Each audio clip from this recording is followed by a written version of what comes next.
Today we're going to talk about affordable marketing for small business owners. If you've got a small business, you don't necessarily have a great big budget to spend on your marketing. So what can you do to maximize the business coming in your door or through your website? Let's talk about, first of all, your website. Take a good hard look at your website. Would you buy from you? Is it sleek? Is it clean? Is it clear about what you're talking about? Do you have a great logo? Maybe you need to just freshen up, get a new logo. You can pick up a cheap logo from Fiverr. So if you go over to Fiverr, and you'll be able to find all sorts of freelancers over there, and just put a request out and find somebody who can do a nice new logo for you, and it won't necessarily cost you a whole lot. And it may be the impetus you need to sort of change up your website and get it looking a little bit sleeker. If you put your business name into Google, do you get the little bit that pops up on the side that has the map of where your business is located, or some images and all the information and ways to contact you? The way you do that is by setting up a Google My Business page. That's pretty easy to do. All you have to go is to google.com/business. Once you're on that page, you can fill in your address and all the relevant information for your business, and it makes it really easy for people to find and contact you if they put your business name into their search browser on Google. Add a blog to your website.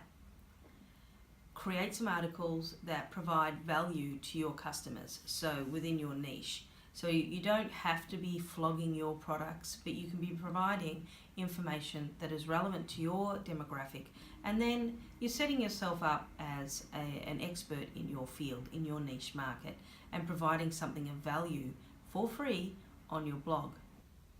So you want to include social media in your whole business arsenal, but don't feel like you have to go out and you have to be on Facebook and Twitter and Pinterest and Snapchat and Instagram. You don't need to be on all of those.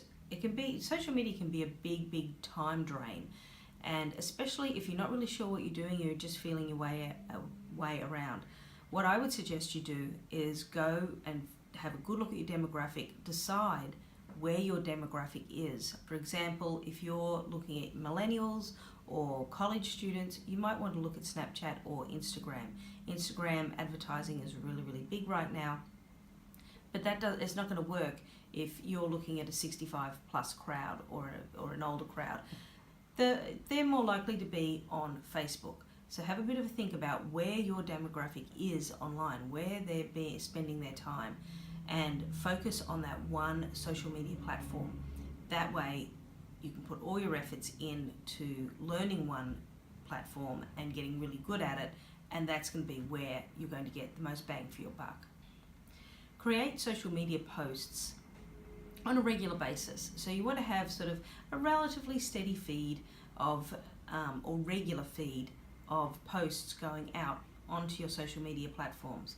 But what you don't want is all your social media to be pushing out on topics that are related to your products and pushing your business. You need to be sharing the love for other issues and topics within your niche. If you're going to do some online marketing, I would suggest that you start with setting a goal or a budget. So be very intentional with your marketing. What do you really want to achieve? Do you want to achieve people, foot traffic coming in through your door, or do you want to have people coming online and making purchases? Are you just trying to get an awareness out of a certain new product that you have? What is the very specific goal of your marketing? Be very intentional, and that is where your goal will come in, and then you can fit your budget to your goal.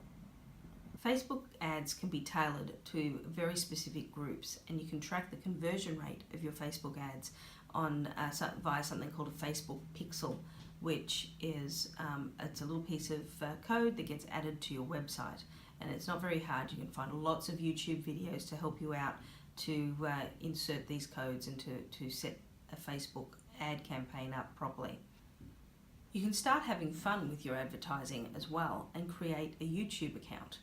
You can create videos just like this one, which is really just a very simple camera and some lighting, and start making videos, let people see who you are, let them know you, let them see that you know what you're talking about and that you can help them.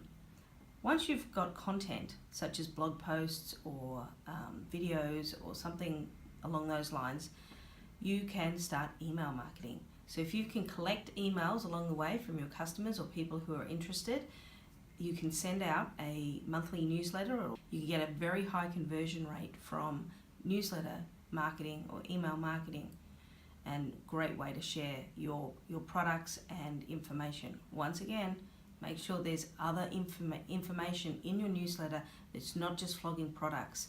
You don't want to be pushing your products constantly at the expense of not providing supportive and interesting information to the people in your demographic, because they won't open it if it's not interesting. Stepping away from online marketing, try networking. There is lots of networking groups around, and usually they will only accept one person per industry. Now they often will have an annual fee to join. It may be a few $100s or more, but you will get that money back possibly in the incoming jobs and recommendations that come from that networking group. Find some professional organisations within your market. For example, if you have a small daycare centre, find professional organisations that are related to early childhood development and Association of Early Learners, for example, and that gives you a little bit of more street cred. So when you're saying, look, here I am and I have this great business, but I'm actually, I'm a real professional, I have these memberships to these professional organisations. So give some of these a try, and I'd really like to hear how they worked out for you. If you've got anything else to offer, I'd really appreciate it if you could put it in the comments below, and don't forget to like and subscribe.